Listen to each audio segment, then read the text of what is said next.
दोस्तों आज फिर से कंजूस का धन। ये कवच चित्र है दोस्तों। बहुत समय पहले की बात है। त्रिवेणी नगर में हसमुख नाम का एक कंजूस सेठ रहता था। वह आवश्यकता से अधिक कंजूस था। अपने नौकर को वह हर समय काम में जोते रखता था, लेकिन फिर भी भरपेट भोजन न देता था।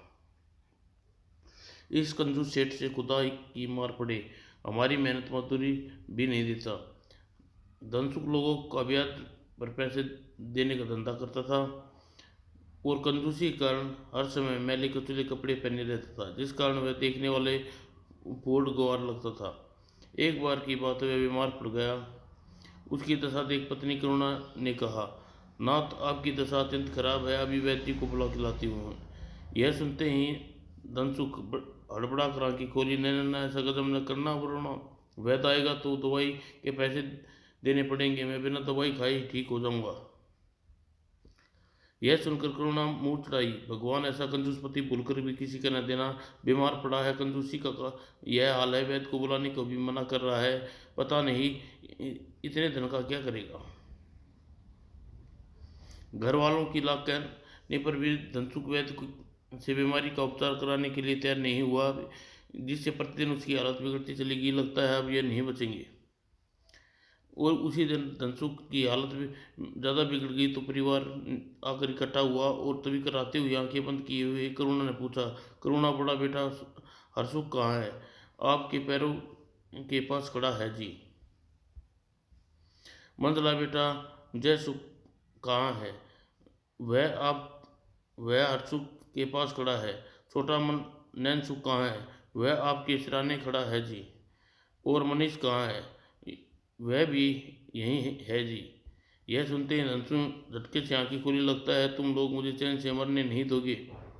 अरे जब मेरे पास मौजूद हो तो दुकान में कौन है? अभी लापरवाही का यह हाल है तो मेरे मरने के बाद न जाने क्या हाल होगा। धनसुख पीड़ा से कर्रा कर उठकर बैठ गया। वह करुणा से बोला, करुणा ला मेरी पगड़ी और छड़ी ला कर दे, मैं अभी दुकान पर जाकर वहाँ ब्याज पर रुपया लेने वाले की जरूरतमंद भटक रहे होंगे। हे भगवान, कैसा आदमी है यह, जान पर बनी है फिर भी यह रुपये पैसे से मोह नहीं छूट रहा। तभी मुनीम ने आगे आकर बढ़कर धनसुख से कहा, सेठ जी आप दुकान पर जाने का कष्ट न करें, आपकी तबीयत ठीक नहीं है। ठीक है, दुकान पर मैं जाऊंगा, पर तुम्हें तो दुकान पर मौजूद होना चाहिए। तुम यहाँ क्या कर रहे हो? सेठ जी मैं दुकान पर चला जाता हूँ। यह कहकर मुनीम चला गया। भगवान की कृपा से इस घटना के पश्चात धनसुख की हालत सुधार होता चला गया। राम राम जपना पराया माल अपना। एक सप्ताह के अंदर वह पहले से भला चंगा हो गया। यह देख कर करुणा सोती हुई बोली, लगता है पैसे के मोह में सेठ जी की मौत के मुंह से खींच लाया है। स्वस्थ होने पर धनसुख ने एक दिन करुणा से बोला, करुणा मेरी बीमारी के कारण धन की सारी उगाई रुक गई है। मैं उगाई आज हरचंदपुर जा रहा हूँ। ठीक है नाथ, जाइए, पर दिन ढलने से पहले लौट आना। तब धनसुख घोड़े पर बैठकर हरचंदपुर की ओर चल दिया। हरचंदपुर की उगाई करने जब शाम को वह त्रिवेणी नगर लौटा, इस राजा इंद्र हूँ मैं राजा इंद्र हूँ, ये कौन है? मनसुख घोड़े पर रोकर खड़ा हो गया और उस आदमी से बोला, तुम कौन हो भाई, और तुम राजा इंद्र कैसे बन गए? मैं इस बोतल की बदौलत से राजा इंद्र बना हूँ। इस बोतल की बदौलत से, आखिर इस बोतल में ऐसा क्या है? इस बोतल में मदिरा है, मदिरा पीने से स्वर्ग नजर आता है मेरे भाई। अच्छा, यह तो मदिरा कितनी चमत्कारी है। हाँ, इसे पीकर स्वर्ग की सैर करोगे? मैं हाँ हाँ हाँ। इच, इच, इच, इसको नहीं, इस बोतल को में बाकी मदिरा बच्ची पीकर स्वर्ग की सैर करो। और हिचकिचाते हुए धनसुख ने वो बोतल पकड़ ली और अगले ही पल गट एक ही झटके में पूरी बोतल की मदिरा पी गया। कुछ देर में मदिरा ने अपना असर दिखाया। सारी दुनिया रंगीन नजर आ रही है। सारा ब्रह्मांड घूमता लग रहा है। वह नशे में झूमने लगा। यह देख शराबी खिलखिला के हंस गया। हिच हिच, लगता है तुम राजा इंद्र बन गए हो। खिलखिलाता हुआ शराबी वहां से आगे बढ़ गया। तभी बेसुध होकर धनसुख घोड़े से गिर पड़ा। बहुत देर बाद उसे होश आया। मैंने आज ही जाना मदिरा का नशा क्या होता है। पीछे पीकर आदमी हवा की सैर करने लगता है। मदिरा वाकई में कमाल की वस्तु है। धनसुख मदिरा के नशे में डूबा घोड़े पर चढ़कर अपने घर पहुंचा। उसे देखकर करुणा हैरान रह गई। क्या बात है, आज बड़ी खुश नजर आ रही करुणा। आज मत पूछो, मैं स्वर्ग की सैर की है। स्वर्ग की सैर? हाँ करुणा, आज मैं हरचंदपुर के से वापस लौटता रास्ते में मुझे शराबी मिला। फिर धनसुख ने विस्तार से शराबी से मिलने की और मदिरा पीने की घटना मजे से करुणा को बताई। सारी बात जानकर करुणा हक्की बक्की रह गई। तो तुमने आज मदिरा पी? हाँ, मैंने आज मदिरा पी। यह देख, यह किसी बात किसी को मालूम नहीं होनी चाहिए, कहकर अंशुक अपने कमरे की ओर बढ़ गया और हैरानी में डूबी खड़ी रही। और उस रात मनसुख सोया तो सपने में मदिरा पीता रहा। आह मजा, आह कितना मजा आ रहा है। सुबह होते ही वह उठा और नहा धोकर अपनी दुकान पर पहुंचा। वहाँ मदिरा के ख्यालों में डूबा हुआ था। बार बार यही सोचता रहा, आज भी कहीं घूम कर मुफ्त मदिरा पीने को मिल जाए, कितना अच्छा हो। यदि कल की तरह कोई शराबी आकर मुझे अपनी बोतल बची हुई मदिरा पिला दी जाए। तब उसे नहीं लगा तो आखिर उसने तय किया, मुफ्त की मदिरा कोई आकर मुझे पिलाने से रहा आता, मुझे थोड़े पैसे खर्च करके सुबह मदिरा पी लूँ।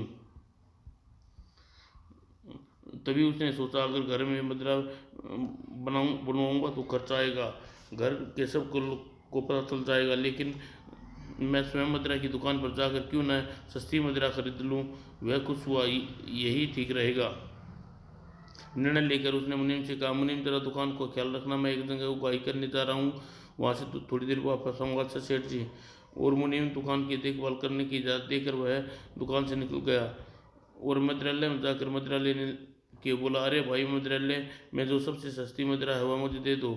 अभी देता हूँ। मदिरालय के स्वामी ने एक सस्ती श्रेणी की मदिरा दे दी। मदिरा के दाम चुकाकर वह मदिरालय से बाहर आ गया। मुझे ऐसे स्थान पर जाकर मदिरा पीनी चाहिए जहाँ किसी ने मुझे मदिरा पान करते हुए न देख सके। ऐसा कौन सा स्थान हो सकता है। यह सोच में पड़ गया। कुछ ऐसा उसे कुछ ध्यान आया, मुझे जंगल में जाकर ही मदिरा पान करना चाहिए। उस स्थान पर कल मुझे शराबी मिला था, वह उपजात स्थान है, वहाँ जाकर मदिरा पीऊँगा तो किसी को पता भी नहीं चलेगा। कंजूस धनसुख मदिरा पी रहा है।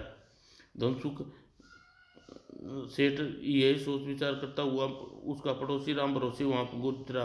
आई, यह क्या देख रहा हूँ। मदिरालय के बाहर कंजूस मक्खी चूस धनसुख सेठ, उसकी बगल में मदिरा की बोतल। तो क्या कंजूस सेठ मदिरा पान करने लगा है। राम भरोसे धनसुख से बिना कुछ बोले हैरत में डूबे वहाँ से आगे बढ़ गया। उधर धनसुख मदिरा की बोतल बगल में दबाए हुए जंगल में चल पड़ा। सेठ दी हुए जंगल में उस स्थान पर पहुंचा जहाँ एक दिन पहले उसे शराब मिली थी। वह यही वही स्थान है। धनसुख ने झाड़ी के पीछे बैठकर मदिरा पीने लगा। गट गट गट गट। कुछ ही देर में बोतल की सारी मदिरा पी गया। जल्दी उसे होशो हवास में मदिरा हावी उठाने लगी। सारी दुनिया कितनी अच्छी लग रही है। वह नशे में बेसुध जमीन पर पड़ा रहा। उधर जब सांझ होने लगी तो धनसुख दुकान से नहीं लौटा तो मुनीम को चिंता हुई। सेठ यह कहकर गए थे उगाही करने, थोड़ी देर में वापस लौट आएंगे। अब दुकान बंद करने का समय हो गया है, लेकिन मैं अभी तक वापस नहीं लौटे, क्या बात है।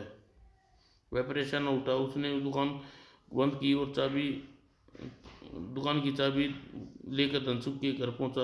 लो सेठानी जी, दुकान की चाबी। दुकान की चाबी तुम लेकर आए हो। सेठ जी कहाँ हैं। सेठ जी तो लगता है सेठ जी हवेली नहीं पहुंचे। नहीं, अभी तो हवेली नहीं पहुंचे। ओह, तो वह कहाँ जा सकते हैं। दोपहर से दुकान पर नहीं है क्या। हाँ सेठ जी। हाँ सेठानी, दोपहर को सेठ जी मुझसे यह कहकर गए थे कि वह उगाही करने जा रहे हैं, थोड़ी देर में वापस लौट आएंगे। सारी बात जानकर कहाँ जा सकते हैं सेठ जी, पहले तो इस तरह कहीं ना गए। वह करुणा परेशान हो गई। वो रात होने को थी जब धनसुख को तभी तक मदिरा का नशे से बेसुध झाड़ियों के पीछे पड़ा रहा। अचानक उसे कुछ साहस आया। ओह, रात हो गई, अब मुझे सिर दी यहाँ से उठकर हवेली चलना चाहिए। सोचकर वह लड़खड़ाते कदमों से नगर की ओर चल पड़ा। उधर परेशान करुणा अपने तीनों पुत्रों हंसमुख, जयसुख और नैनसुख से बोली, यह पहली बार हुआ है तुम्हारे पिताजी दोपहर से ये लापता है। काफी रात हो चुकी है, तुम तीनों बाहर जाकर चारों ओर अपने पिता की खोज करो। अच्छा माँ। तीनों हवेली से बाहर निकल आए। बाहर राम भरोसे अपनी दुकान से बैठा हुआ पी रहा था, तो सेठ धनसुख के तीनों पुत्र इस समय परेशान कहाँ जा रहे हैं। तीनों जैसे ही तीनों उनके पास गए, क्या बात है, आप तीनों परेशान कहाँ जा रहे हो? क्या बताएं चाचा जी, आज दोपहर से पिताजी दुकान से लापता हैं, अभी तक घर नहीं हुआ, पसलौटी नहीं पहुँचे। हम उन्हीं की खोजने जा रहे हैं। क्या कहा सेठ जी, दोपहर से तो गायब हैं, लेकिन मैंने तो दोपहर में मंदिरालय से मदिरा खरीदते देखा था। मंदिरालय से? यह कि कैसे हो सकता है पिताजी, मदिरा तो नहीं पीते हैं। मैं ठीक कह रहा हूँ, उनको मेरी आंखें धोखा नहीं खा सकती। हमें आपकी बात पर विश्वास नहीं हो रहा था जी। ठीक है, यदि तुम मेरी बात पर यकीन नहीं है तो जरा पलट कर देखो, तब तुम्हारे कहे पर यकीन आ जाएगा। और तीनों ने एक साथ पलटा रही है। पिताजी लड़खड़ाते हुए आ रहे हैं, लड़खड़ाते हुए नहीं, मदिरा के नशे में बहकते चले आ रहे हैं। कहकर अब राम भरोसे विजय मुद्र ने विजया मुद्रा ने तीनों भाइयों को और देखा। तब बहकता डगमगाता हुआ हसमुख उनके पास पहुंचा। मैं स्वर्ग का राजा हूँ, हट जाओ मेरे रास्ते सामने से। यह क्या बकवास, यह सचमुच बहक गए हैं। हाँ, पिताजी के मुख से शराब की बू आ रही है। लगता है राम भरोसे चाचा ठीक कह रहे थे, पिताजी से मुद्रा पी हुई है। तीनों की आगे बढ़कर धनसुख को संभाला और हवेली की ओर ले चले।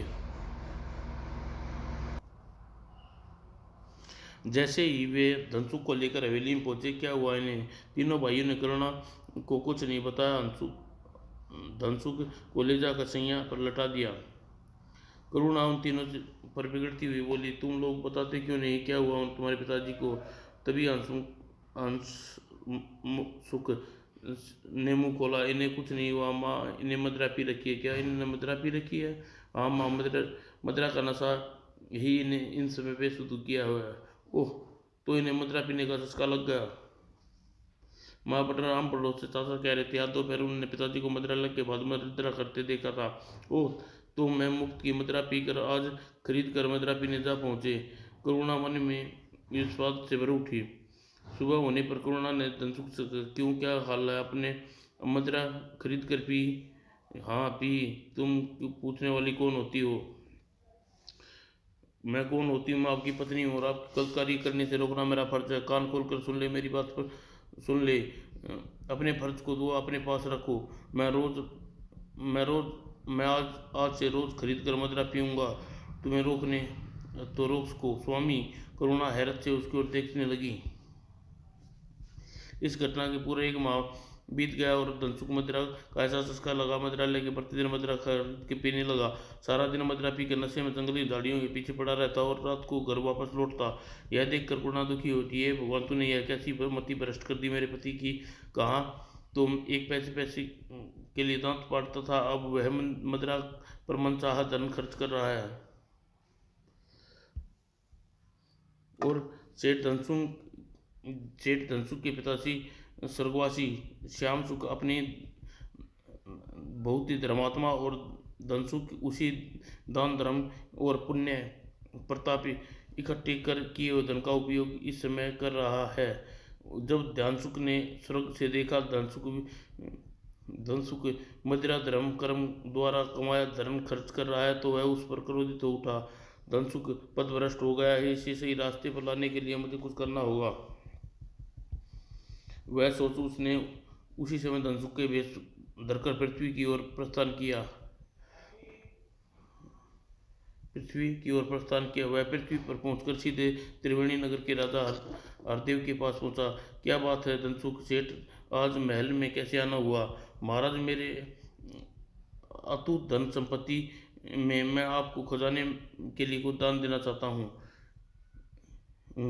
उसकी बातें सुनकर राजा हरदेव हैरान हो गए। क्या बात है धनसुख सेठ, आज इतने दानी क्यों बने हुए हो? तुम्हारी कंजूसी से सर्वविप्त उसका क्या हुआ? महाराज, मैं अपनी कंजूसी की आदत से तंग आ गया हूँ, कृपा करके आप तुरंत मेरा सारा धन राज जाने में मंगवा लें। धनसुख ने काफ़ी अनय विनय की, पर राजा हरदेव की बात के लिए राजी नहीं हुआ। तब उसने हरदेव से कहा, ठीक है महाराज, यदि आप मेरे धन के लिए नहीं लेना चाहते तो मैं अपने धन को गरीबों में बांट देता हूँ। धनसु का, तुम अपने धन का स्वामी हो।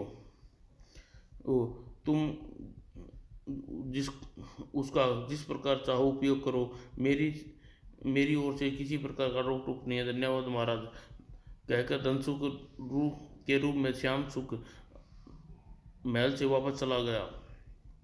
गोरसीदा धन सुख हवेली में पहुंचा। उसे देखकर करुणा बुरी तरह चौंकी। स्वामी आप? हाँ करुणा, मैं शायद मुझे देखकर इसलिए हैरान हो गई है कि मैं समय पर तो मदिरा पीने के समय है, फिर मैं इस समय हवेली में कैसे? हाँ स्वामी, मैं इसी बात सोचकर हैरान हूँ। तो सुनो करुणा, मैं मदिरा पीते पीते मेरे अचानक सामने दिव्य पुरुष प्रकट हुआ। उसने मुझे फटकारते हुए कहा कि मैं अपने धन को मदिरा पर खर्च न करके दान पुण्य पर खर्च करूं। सो मैंने उसे दिव्य पुरुष का कहा मानकर इसी समय हवेली में चला आया। तो क्या आप वास्तव में दान पुण्य करेंगे? हाँ करुणा, मैं इस समय दान पुण्य करने आया हूँ। यह तो बड़ी खुशी की बात है स्वामी। और करुणा उसी समय अपने तीनों पुत्रों को बुलाकर सारी बात बताई। पिताजी, यह देखकर हमें खुशी हुई कि आपने दान मदिरापान त्याग कर दान पुण्य करना चाहते हैं। और उसी समय धनसुख ने श्याम सुख ने ढिंढोरा पिटवाया। सुनो सुनो सेठ धनसुख, आज से अपना राज खजाना भिखारियों में गरीबियों में दिल खोल कर दिया जाएगा। जितना धन जिसकी जरूरत हो उसी समय धनसुख के पास हवेली में पहुंचकर उतना धन ले ले। और सिर दी भिखारियों ने गरीबों ने भीड़ धनसुख की हवेली के बाहर जमा होने लगी। और श्याम सुख ने गरीबों को धन व्यतीत कर वरना आराम कर दिया। धनसुख सेठ जी जुग जुग जियो। और श्याम सुख ने गरीबों लोगों को दान पाकर धनसुख को समझ कर उन्हें दुआ देते चले गए। तभी एक भिखारी श्याम सुख के पास आकर बोला, सेठ मुझे आपने यह रथ और 5,000 स्वर्ण मुद्राएं चाहिए। ठीक है, मैं अभी तुम्हें रथ और 5 स्वर्ण दिलाता हूँ। कुछ देर बाद वह भिखारी धनसुख सेठ से रथ और 5,000 स्वर्ण मुद्राएं लेकर खुशी खुशी वहां से लौट गया। और धनसुखी बने श्याम सुख ने हरसुख और जयसुख और न्याय सुख को बुलाकर उससे कहा, कोई मेरी कोई मेरी शक्ल का व्यक्ति आकर तुमसे कुछ कहे तो दान ले जाने वाले को रोके, और अपशब्द कहे तो तीनों उसे खूब पीटना। जी पिताजी। उधर जब जंगल में झाड़ी में बैठा असली धनसुख मदिरा पी रहा था। जब से मैंने मदिरा पीनी शुरू की है मेरी दुनिया ही बदल गई है। अब तो मैं हर समय हवा के घोड़े पर सवार रहता हूँ। तभी एक भिखारी जैसे ही श्याम सुख के घोड़े और 5,000 स्वर्ण मुद्राएं दान में मिली थी, वह रथ हाँकता हुआ उस झाड़ी के समीप से गुजरा तो वह कह रहा था, धन्य हो धनसुख सेठ, आज तुम्हारे कारण मेरे जैसे दुख दरिद्र दूर हो गया। तुमने मुझे जितना दान दिया है कि मैं जिंदगी भर बैठकर खाऊं, अब मैं कंगाल नहीं होने वाला। यह शब्द मदिरा पीते धनसुख के कानों में पड़े। यह क्या सुन रहा हूँ कि दान और मैं किसी को एक फूटी कोड़ी न दूं। लगता है आज मदिरा कुछ ज़्यादा ही चढ़ गई है। मैं यहाँ झाड़ी में बैठा न जाने क्या से मदिरा पी रहा हूँ, लेकिन कौन आदमी जो मेरे नाम का गुणगान करता जा रहा है, जरा मैं भी तो देखूं तो सही। वह यह सोच वह जैसे ही झाड़ियों से बाहर झाँका, अरे यह वास्तव में मेरा रथ है। यह भिखारी सा आदमी इसे कहाँ ले जा रहा है? उसने झटपट मदिरा की बोतल फेंकी और दौड़ता हुआ रथ के आगे जा खड़ा हुआ। क्यों रे, मेरे रथ और मेरे इतने धन को लेकर कहाँ जा रहा है तू? तू कौन होता है मुझसे पूछने वाला? यह सब पूछने वाला? यह तेरा यह तेरा धन कैसे हो गया? यह धन और रथ मुझे सेठ धनसुख सेठ ने दान में दिया है। अरे मैं धनसुख सेठ हूँ, ऐसा ही तैसी तेरे धनसुख सेठ की मैं हूँ। भला दूसरा धनसुख सेठ कहाँ से पैदा हो गया? ला मेरा धन और मेरा रथ मुझे वापस लौटा दे, वरना बहुत बुरा होगा। यह कहकर वह रथ पर चढ़ने लगा। तभी भिखारी ने धक्का देता हुआ बोला, अरे मूर्ख, लगता है तेरे होश हवास पर मदिरा का नशा चढ़ गया है। जा नदी में जाकर स्नान कर थोड़ा अपना नशा उतार। धनसुख छोट को वहीं से छोड़ भिखारी रथ तेजी से वहां से आगे बढ़ गया। धनसुख सेठ जमीन पर पड़ा कर आता रहा, दाल में जरूर काला है, मुझे फौरन हवेली जाके देखना चाहिए, आखिर यह बात क्या है। कौन मेरा बहरूप बनाए बनाए घुसा हुआ है। धनसुख दूर धूल झाड़ता हुआ वहां से उठा। वो हवेली में बार पहुंचते ही अपना सारा नशा हवा हो गया। वो यहाँ गरीब भिखारियों की भीड़ लगी हुई है। लोग टोकरियां बोरे गठरियां खच्चरों पर लाद लाद कर धन भर कर ले जा रहे हैं। वह लपक के एक भिखारी के पास पहुंचा। रे दुर्द कहाँ लिए जा रहा है मेरी दौलत? किसने किसने रखी यहाँ सदावर्त?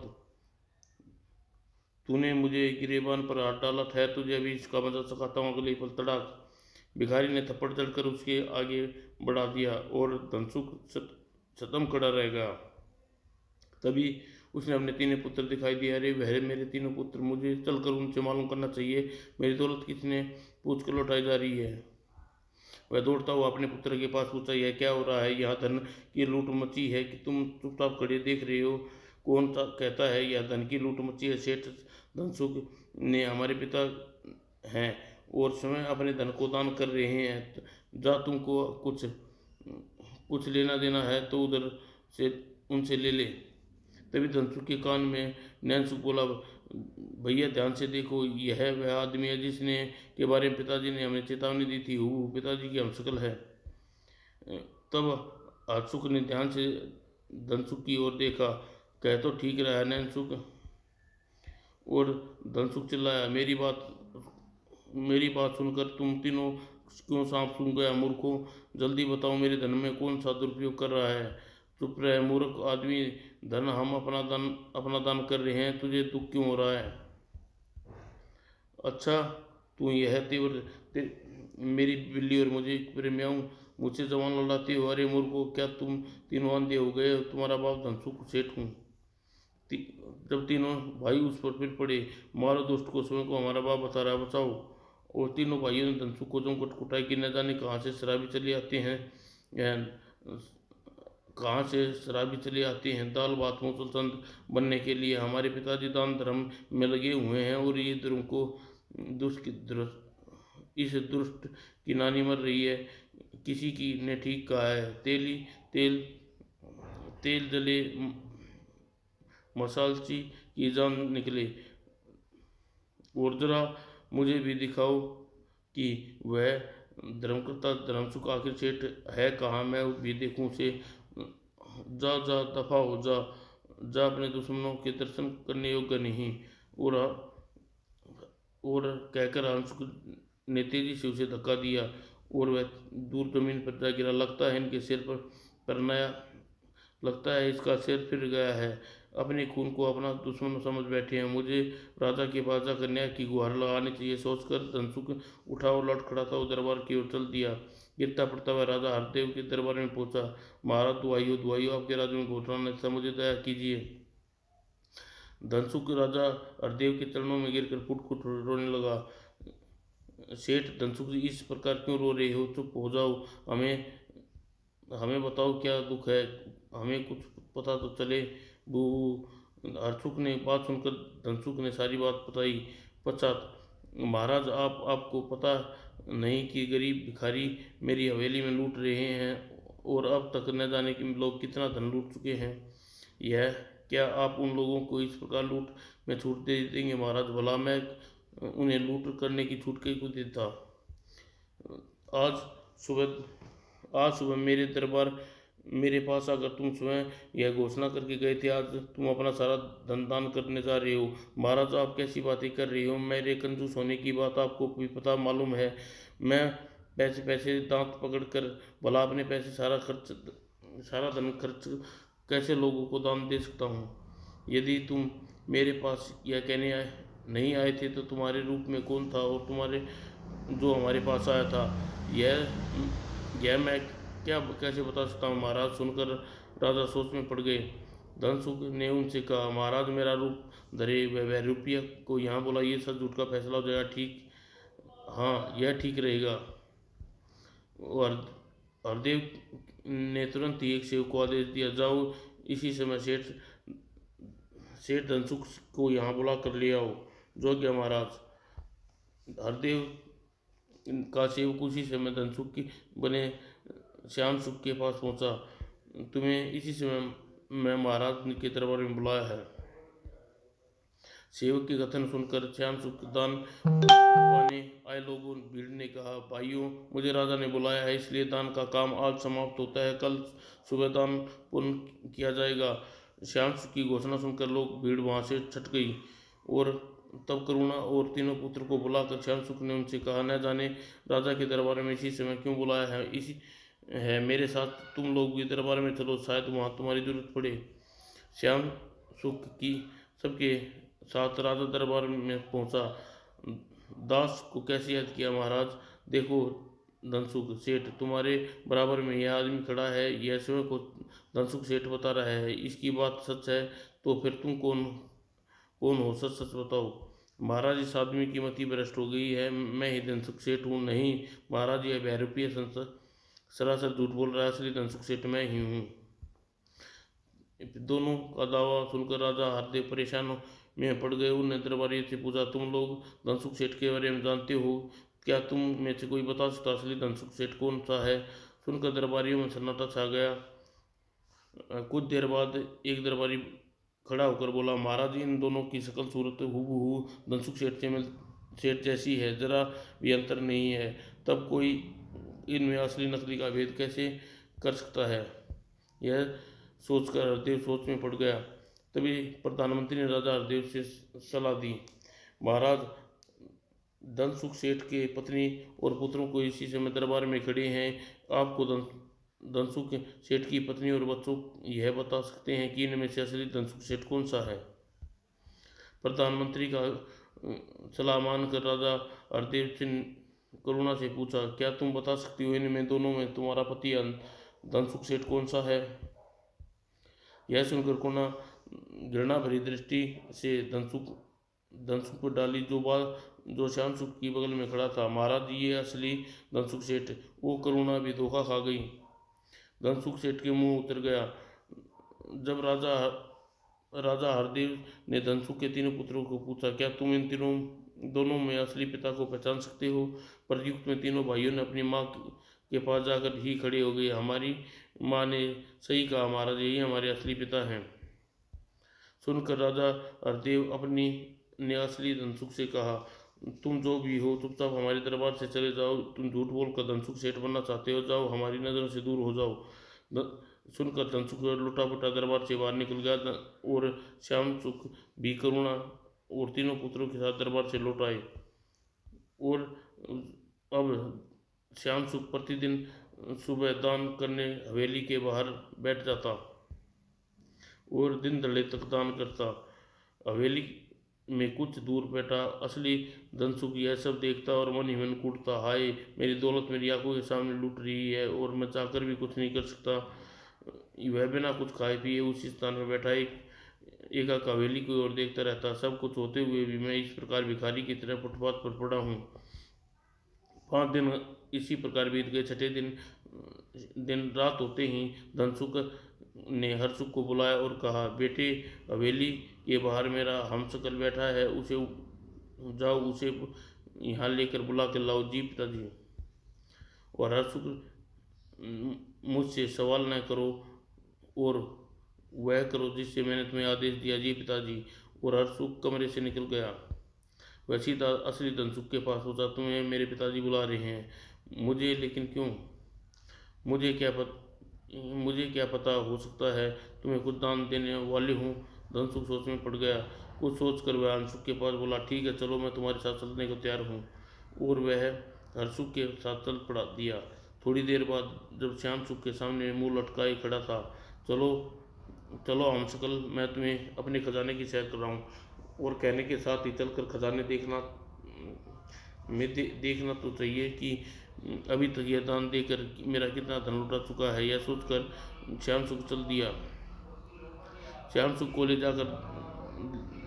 सुख को लेकर खजाने वाले कक्ष में जा पहुंचा। अंदर पहुंचकर खजाने का द्वार बंद कर दिया और खजाने को जो का तो पहले की जैसा भरा हुआ था। मेरा यह बहरूपिया हमशक्ल प्रतिदिन दान करने पर इतना धन कहाँ से ले लाता है। धनसुख हैरत से श्याम सुख को और देखा। धनसुख ने हैरत में पड़े देखकर श्याम सुख मुस्कुराए वो बोला, धनसुख मैंने तुम्हारे बारे में जानना चाहते हो तो मैं कौन हूँ? हाँ, मैं तुम्हारी असलियत जानना चाहता हूँ। तो फिर अपनी आंखें बंद कर लो और एक पल पुनः अपनी आंखें खोलकर मेरी ओर देखना। धनसुख ने ऐसा ही किया और अगले पल उसने आंखें खोली। पिताजी, आप वह बहरूपिया कहाँ गया? वह बहरूपिया मैं ही था धनसुख, मैंने ही तुम्हारा रूप धरा था। आपने? लेकिन क्यों? धनसुख, तू अपनी राह से भटक गया था, तुझे राह पर लाने के लिए मैंने तेरा रूप धरा था। मैं दान धर्म करने कर अपने धन संपत्ति को बढ़ोतरी की, जिसका तू दुरुपयोग कर रहा था। दान धर्म करने के स्थान पर तू संपत्ति को मदिरा करके लुटा रहा था। साथ ही तू इतना कंजूस था, न खुद खाता था और न ही दूसरों को खाने देता था। आज दान धर्म किया कर, नहीं तो मैं तुझे दर दर भटकने के लिए मजबूर कर दूंगा। मौत के डर से धनसुख घबरा गया। पिताजी, मुझे क्षमा कर दीजिए, आज से आप जैसा कहेंगे वैसा ही करूंगा। तो ठीक है, मैंने तो पृथ्वी पर आकर जो दान देने थे पुनः शुरुआत की थी, वह अब बंद नहीं होनी चाहिए और प्रतिदिन लोगों को इसी प्रकार दान में बांटना है। याद रखो, जितना दान करोगे तुम्हारी संपत्ति घटने के स्थान पर उतने ज़्यादा बढ़ेगी। मैं ऐसा ही करूँगा पिताजी। लेकिन एक बात ही तो बताइए, आप करीब 10-15 दिन से दान कर रहे हैं, फिर भी खजाने में रत्ती भर भी खाली नहीं हुआ, इसका क्या रहस्य है? दान सुख, यह मेरे द्वारा फैलाई एक माया है, यह उसका हिस्सा है। मैं जो धन दान में देता हूँ वह तेरे खजाने का नहीं, वह मायावी था। और मुझे दान देने वाले लोग गरीब भिखारी मायावी थे, यही कारण है कि खजाना बिल्कुल खाली नहीं हुआ। ओह, तो यह बात है। श्याम सुख अदृश्य होकर वापस स्वर्ग लौट गए और इस घटना के बाद धनसुख वास्तव में सुधर गया। वह खूब दान करता, इस प्रकार लोग उसका आदर बढ़ गया। समाप्त दोस्तों।